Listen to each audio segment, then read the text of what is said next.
mountains and I f***ed out and Asian out.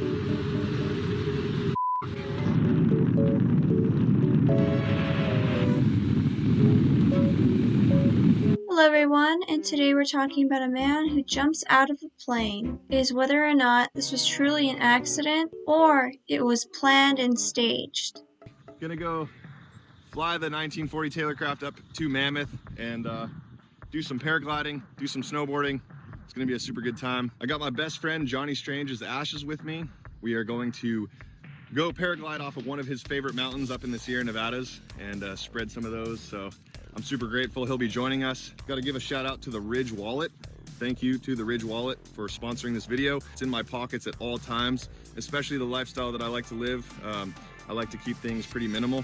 One of the first theories people came up with for this being a stunt is his sponsorship with Ridge Wallet. Secondly, people have noted that no one has ever seen him flying this plane beforehand, and it's been seen that he does not own it either. So for starters, this airplane that he's flying, it's not his, or if it is his, he just got it. If we take a look at the registration real quick, the video that he just shot and posted with the airplane that crashes is actually this Taylorcraft, which is registered under a different name to a Miss. And he's never had any other video featuring this airplane before. So Trevor's airplane that you normally see him flying in, it's this red and white experimental airplane. Now this was just one of many things that people found odd about Trevor Jacobs' video. Holy I'm over the mountains and I f***ed out and Asian out.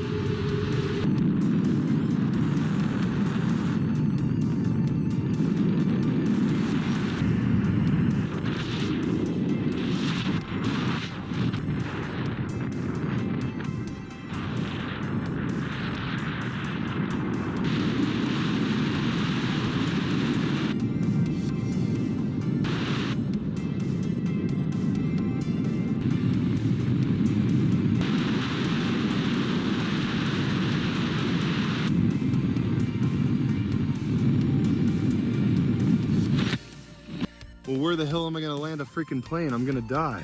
That's why I always freaking fly with a parachute. Now after watching that footage, I do feel it's a little unusual how quickly he jumped out of the plane after realizing an engine failure. Sure, maybe it could have been cut out of the video to make it shorter, who knows. But he does mention something interesting. I never fly without a parachute. And apparently, flying with a parachute is fairly unusual behavior. Plane. He also makes a number of definitive statements in this video that he always flies with a parachute. That's a quote. He always flies with a parachute, and he thinks that everyone should always fly with a parachute. So that's something that, first off, it's obviously a ridiculous idea. You don't just have an unlimited amount of space. These are very tiny planes. It's really only normal to fly with a skydiving parachute if you're actually skydiving or if you're doing aerobatics. And you can see clearly in all of the other videos on his channel, he's not wearing a parachute when he's flying the plane, except for the cases where he is skydiving. So it's really strange that he would say, I always fly with a parachute, when you can just look at the videos and clearly see that he doesn't. It's just a little weird that he would include that little tidbit, oh, I always wear a parachute, this is why. And then there is video evidence that he does not always wear a parachute unless he is skydiving, as if perhaps this was a plan all along. And interestingly enough, when I took a look at FlightAware, the last recorded flight that it saw his airplane, because on Tuesday, November 23rd, his airplane was flying in between Santa Barbara and the vicinity of Santa Ynez, California. We've got Santa Barbara and Santa Ynez. So he apparently flew his actual plane over to Lompoc City. He picked up this Taylorcraft and then headed somewhere over Los Padres National Forest. And somewhere in this mountain range is where the plane ended up crashing. Just to sort of recap what he just said. He said that Trevor flew his actual plane, the red and white one that he owned, around that area, and then stopped, and then somewhere around that area he picked up the Taylor craft that he ended up crashing, which to me seemed really odd. I mean, if you're just going out to spread your old friend's ashes, as well as go paragliding, why go through all the trouble of changing planes? I mean, if I'm understanding that right, that sounds really weird. When he has engine problems for some reason, he doesn't show any of the activities on the inside of the cockpit.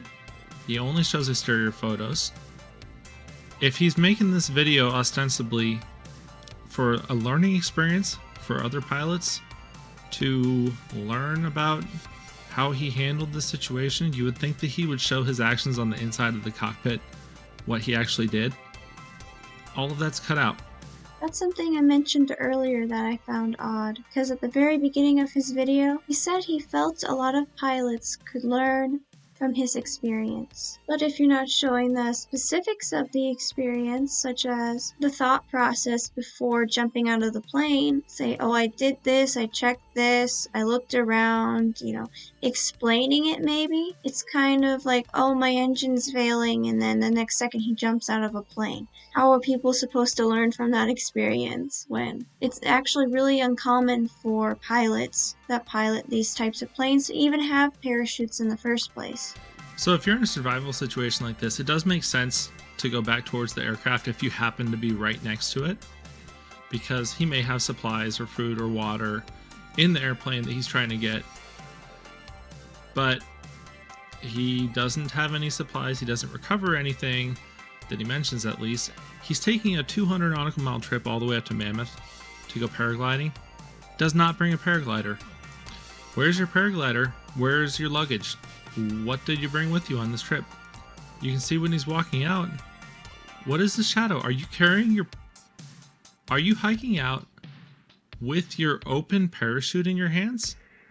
So for all you know, you have to hike through 10, 20 miles of mountainous desert terrain with no food, no water, and you decide you're going to carry your parachute while you're bushwhacking. It's an interesting choice. So as far as we know, he didn't bring food, water, or a paraglider, but he brought a parachute, and he also carried the parachute for probably apparent miles. It doesn't sound like he came very prepared. What? Nah. For his actual plans that he stated. It's completely suspicious at this point. I mean, benefit of the doubt or not, that sounds really odd. Changing planes, not having a paraglider when he said he was going to paraglide, having a parachute and saying he always has a parachute when that is not true. How many layers of suspicious do you have to be? In my opinion, this seems very staged. After going through all the footage and basing everything on the opinions of Jay Alaska, who has 100 hours of flight experience, which is way more than I'll ever have, but honestly, mixture of his opinion, a little bit of common sense, it looks really sketch. But anyways, that's the end of the video. Let me know what you think down in the comments below. Is there any chance this could not have been fake? No? Alright, let me know. Like, subscribe, and I'll see you all next time. Bye!